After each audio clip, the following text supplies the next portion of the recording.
Hi guys, right, here we go. This is definitely the last one of the day. As you can see, I've done another costume change. I've decided this time to go with Caitlin's suggestion of Bollocks, because anyone that knows me knows that I would be able to talk bollocks for probably longer than 10 minutes. So we'll probably find that this one might be slightly extended. Obviously, oh sorry, I just got something telling me that my battery was 10%, so there we go. This might be shorter than 10 minutes. Yeah, so anybody that knows me knows that I have had some issues from my testicles. Okay, that didn't sound right. I have had some issues surrounding my testicles, so I'll talk a little bit about that because testicles are bollocks. So let's see where that takes us, and let's see if I can talk any more bollocks after that. In 2006, I started to experience some pain in my left testicle, and being a bit of a drama queen, went searching and discovered a lump and was convinced that I was dying. So after going and getting that checked out, it turned out that it wasn't going to kill me. It was a thing called a varicocele, which is a varicose vein in your testicles, and apparently about a third of men have them, and a small percentage of those men feel pain and discomfort, which I felt because I mean I obviously spend a lot of time touching my testicles, so that's how I discovered it. So at the time, my wife and I were also trying to conceive, and we were told that this varicocele could be causing some problems that might stop us from doing so. So I decided that I would maybe investigate some options to remove it. So there are lots of options for doing this, and one was a kind of small keyhole surgery where they keep you awake and basically force copper wires down a vein and then embolise it, and it all kind of twirls up and ties it off, which is as much fun as it sounds. So I went and got this done, and it's a local anaesthetic, and you're lying awake, and it was in the Glasgow Royal Infirmary, and they've got a nurse there whose specific purpose is to distract you from any potential pain that you might feel, even though they do drug you.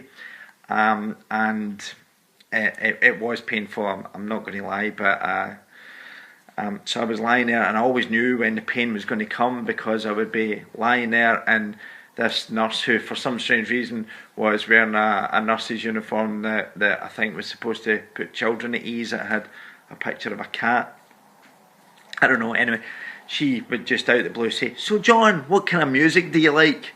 in an effort to distract me, and after a while it just became an indicator that something seriously painful was going to happen.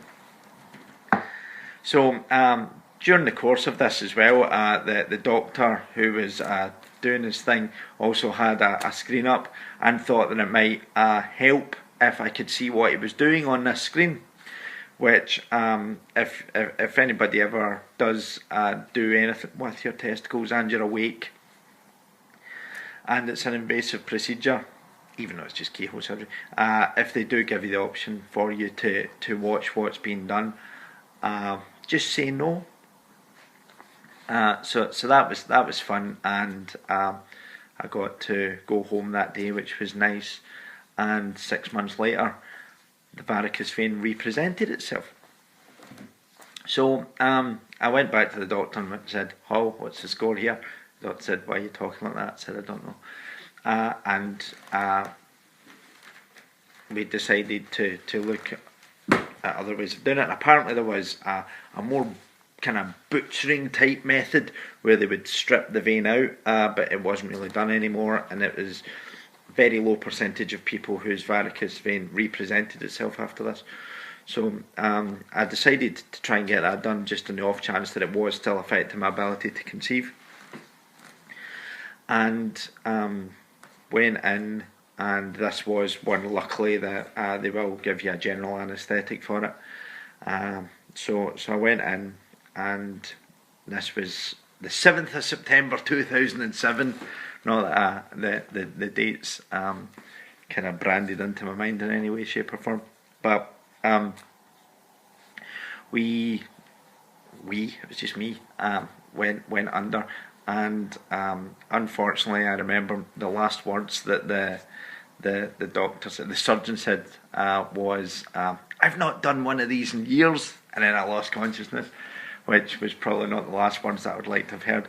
But I woke up off my face, and my wife, 3 days after I woke up, decided to go to Brazil. She didn't decide to go to Brazil. She was going to Brazil for 3 weeks, and kind of left me on my own with an empty and access to tramadol, which was a fun 3 weeks.